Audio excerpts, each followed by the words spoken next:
Assalamualaikum warahmatullahi wabarakatuh. Saya Desi Fitriani dari kelas PS10 MI akan sedikit menjelaskan tentang materi komunikasi data. Pengertian komunikasi data. Komunikasi adalah suatu proses pengiriman sekaligus penerimaan suatu data dan informasi melalui dua atau lebih perangkat. Di sini, perangkat yang dimaksudkan adalah komputer atau alat elektronik lainnya. Komponen komunikasi data.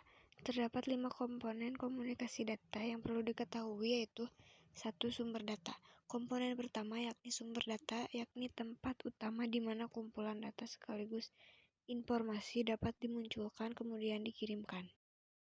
Yang kedua ada transmitter. Elemen penting selanjutnya yakni transmitter yang fungsinya untuk memproses beragam informasi data sebelum dikirimkan lewat media tertentu. Bentuk asli data yang sebenarnya hanya berupa kode biner yang hanya diketahui oleh para ahli saja. Untuk mengolah data tersebut menjadi file teks, maka memerlukan media yang disebut transmitter. 3. Media pengiriman atau sistem transmisi.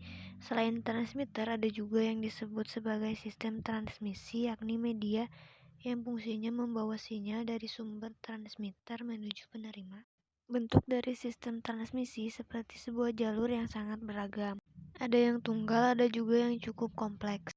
Ada beberapa contoh transmisi, yaitu copper media, wireless media, dan optical media. Keempat, ada penerima.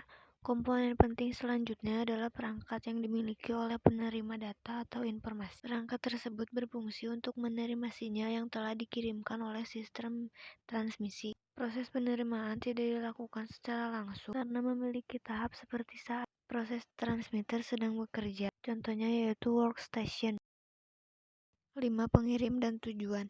Penerima sebenarnya tidak dapat menerima data tersebut secara langsung karena data masih perlu diubah ke bentuk sedia kala. Data terlebih dahulu diproses ulang seperti pada kinerja transmitter. Setelah data dapat dikembalikan ke bentuk awalnya, seperti sebelum dikirimkan pada tahap awal, barulah data utuh dapat diterima sebagai file teks. Karakteristik komunikasi data. 1. Pengiriman. Sistem harus bisa mengirimkan sesuai dengan alamat yang dituju, dan data yang dikirimkan harus diterima oleh perangkat yang dituju. Yang kedua ada akurasi. Data yang dikirimkan oleh sistem harus bersifat akurat. Data sebelum dan setelah diterima harus sesuai, tidak ada yang berubah. Yang ketiga ada ketepatan waktu. Data yang dikirimkan oleh sistem harus tepat waktu. Keterlambatan data yang dikirimkan bisa jadi data sudah tidak lagi berguna. Yang keempat ada jitter. Jitter merupakan variasi waktu kedatangan dari paket data antara delay pertama dengan delay kedua.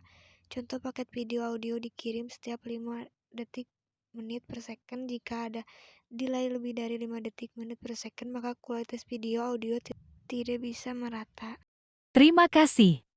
Assalamualaikum warahmatullahi wabarakatuh.